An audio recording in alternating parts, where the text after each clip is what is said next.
welcome to another episode of the Spooky Chris podcast. This is Chris Ringler, author, occasional artsy kind of fella, and the gentleman behind this podcast and my website, spookychris.com. As I'm around the 30 episode mark, I have slowly endeavored to talk about the books because, as a writer, I have about 20 books out. Actually, just am getting going on another book, a sequel to a book I put out this year called Roadkill. So I have a whole heap of books out, and I've slowly been kind of talking about them in the podcast. And I figured I would talk about my book, Cemetery Earth, this time around. Again, I have a lot of books and a lot of talking to do about them. So I'll figure, I'll talk about Cemetery Earth this time. Cemetery Earth started really as an ash can. Ash cans, for those who don't know, I guess a chapbook. All right, so I cut my teeth in comic convention circuit. And artists put out ash cans, and those are short form comics. I consider what I do ash cans, but they're chapbooks. I mean, I forget chapbooks are more literary. So I started a chapbook. I put out, around year 2000, early 2000s. I mean, I started this a long time ago. And my idea, was just, I started actually with a story that isn't even in the book. About someone that had the power to kind of reanimate people with, he would take their ashes and form them into kind of golems, and would create kind of mimics of them that way.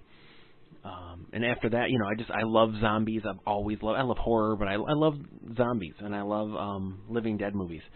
And so, as a kid that grew up watching horror movies, that was, an obvious place to kind of mine. And I started writing these stories, and I didn't really know where I was going with them. The chapbook there's not really a through line. It's just short zombie stories. One of them was one of the foundational ones was that my idea. What if there were zombies in trench warfare, and the idea of being kind of trapped with them. And so, I put the chapbook out, and it was basically, so when I did these chapbooks, I did a handful of them, and I was basically trying to create ways to support my first book, Back from Nothing. Back from Nothing was a book of short stories, and it was the only thing I had to take to conventions. I started doing conventions because there was no way to support the book. It's great to just do everything online, and it'd be swell if that was all you had to do, would be kind of passive about it, but that's not how it works. And it frankly doesn't work. So I, really had to kind of be proactive, and I went to Motor City Comic Con and was selling this book. Well, but one book wasn't enough. I mean,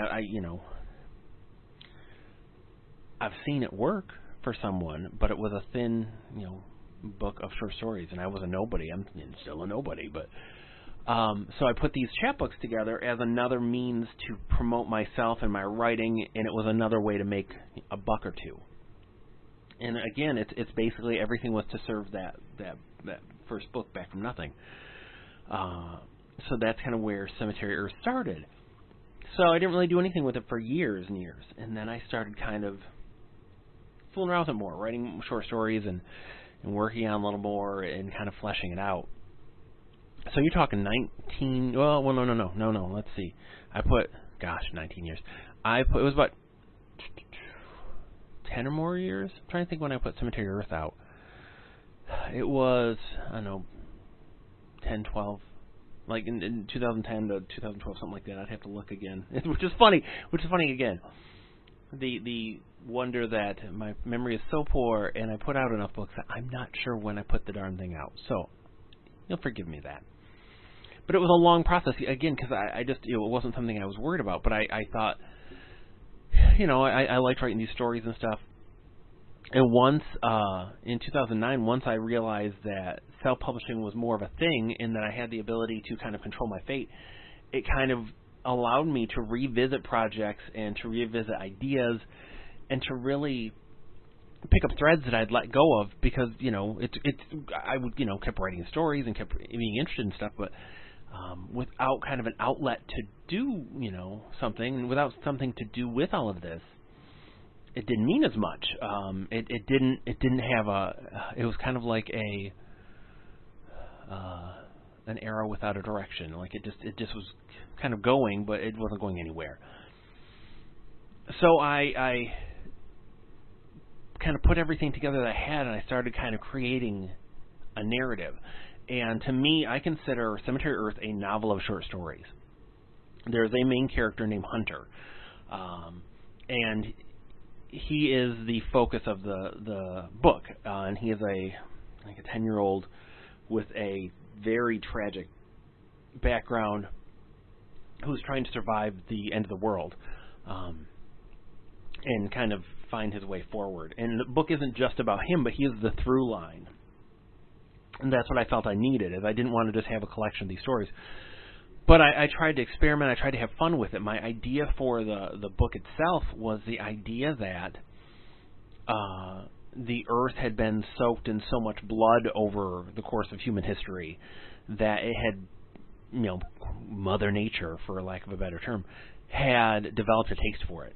And because humans had destroyed so much of the planet and had done, so much damage, that this, raising the dead, and these are, these are not Dawn of the Dead, Walking Dead these are not a virus, these are kind of supernatural dead. They are risen by the earth itself through some, and again, as well as that's the fun thing of some of this stuff, like, I don't get into it with the science or anything, because it doesn't matter. It doesn't matter all why they're doing their thing. Like, that doesn't make the book better or worse.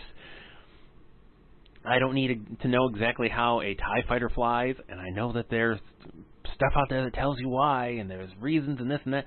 I personally don't need to know why. It doesn't matter. I'm not interested in it. The zombies are vehicles of terror, so that's the purpose. They're not, fully formed characters per se. They are the engines of destruction used by the Earth to get rid of humanity, which has become a threat to the planet. It's a self-defense mechanism. So it's a thick book, but it's a book of short stories following the survivors and the people trying to live through this. And there's at least one story that follows the dead. And again, my idea was to kind of look at this world through different eyes. I kind of came up with a few novel ideas that I thought were pretty neat that are in the book. And again, I hate being coy and you have to read the book to understand. But it's my hope that people out there once in a while will pick the book up and want to read it. And I'd prefer they discover it on their own. I don't want to know every last thing about something I'm going to read. And that's me personally.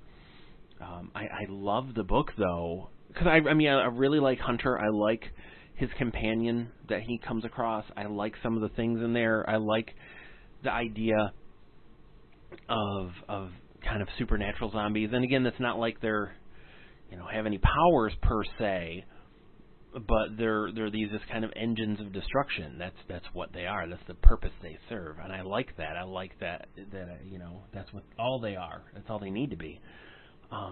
But it's neat because I wrote anyone that's ever written or read anything, the second person. So there's first person, second person, third person. Are the tenses? They're that you can write in, or the focus. So first person is I went to the store. I bought a zombie. Third person is he went to the store. He bought a zombie. Second person you never see because it's just a pain in the neck. It's you went to the store. You bought a zombie. You would see. I remember seeing it as a kid. You would see second person stuff, and you see it in Which Way books or Choose Your Own Adventures. Those kind of books. You will see that kind of an language and that kind of a viewpoint. It's a weird, and I guarantee there's probably pretty darn good to great works out there that have used it. It's just not something that I'd ever used before, really, and it wasn't something I loved. But I wrote a story like that just to challenge myself. I wrote a ghost story. What's funny too is as I did cram some ghosts into the book, here and there. There's definitely a lot of politics, which considering how long ago I wrote it, politics that have come true to varying degrees. There's a portion of the book that is basically Europe kind of puts its foot down, is like, you need to disarm as a nation. They say this to the United States, and this is where some of the trouble kind of comes from, is that. But like I say, it's a big book. It's a super duper thick book. I love it to pieces. If you like zombies, I think it's a heck of a run. I put it out as an ebook. You can get a physical copy. I remember I did the photo, the cover. The cover was a photo I did with my wife. I had some old meat, and fake blooded it all up, and kind of put fake blood around stuff, and set the camera up, and we got a really great angle, and it's a cool cover.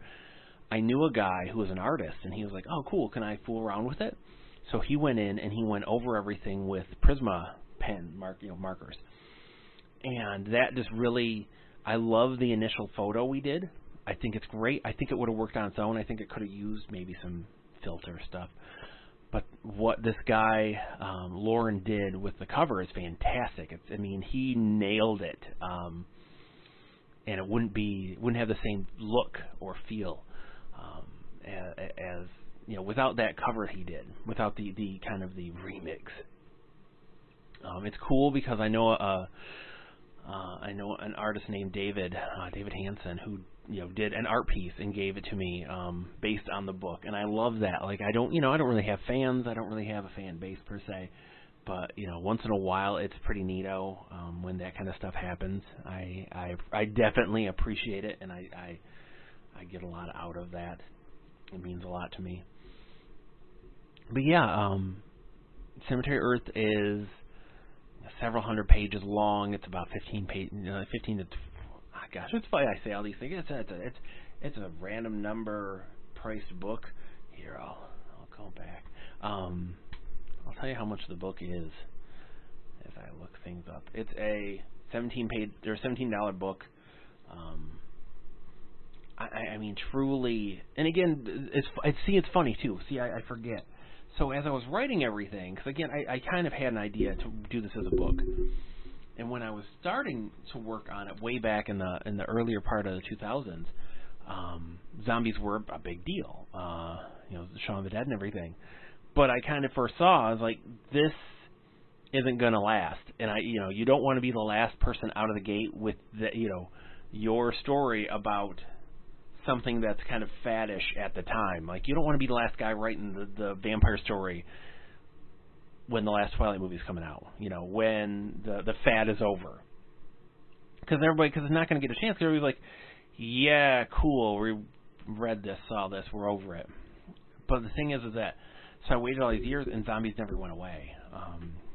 And it shows you kind of the power of zombies. That's what, they're a fun storytelling tool because they're a blank. They're kind of, you can project whatever you want on them. They tell whatever story you want. They're social and political. They're scary, but they are, as much a mirror for the time as anything else. And I think that's why they're still so popular. But yeah, so it was funny because that held me up, and then I was like, to heck with it. I'm just going to write the darn book and put it out. Like, it just doesn't matter. Like, I didn't want to sit on it anymore. But I think it's a heck of a book. If you like zombies, I think the lead character, Hunter, is great. He's a strong young kid who is a survivor, who has seen the worst, and he survives. His companion is a survivor. It's a dark book because it's about the end of the world, but there's also it's about survivors, and it's about surviving. And it's always one of those books that I'll always have. Again, I've written a lot, so imagine that. I have a soft place for it, but I'll always have a soft place for it because I think it's different enough. And again, there's elements in it that are different enough that set it apart from everybody else and what kind of you've seen before. So yeah, hopefully, check out my website, spookychris.com, or look it up on Amazon, Cemetery Earth by Chris Ringler. I think if you like zombies, I think you'll get a charge out of it. I will be back soon. Hope you are enjoying, because as I record this, I try not to really obsess too much about dates and stuff, because it doesn't really matter. You could listen to this in 18 years or tomorrow. But hopefully you're enjoying your holidays as we inch into them. So whatever your beliefs, enjoy your holidays and enjoy one another. I'll talk to you soon. Bye.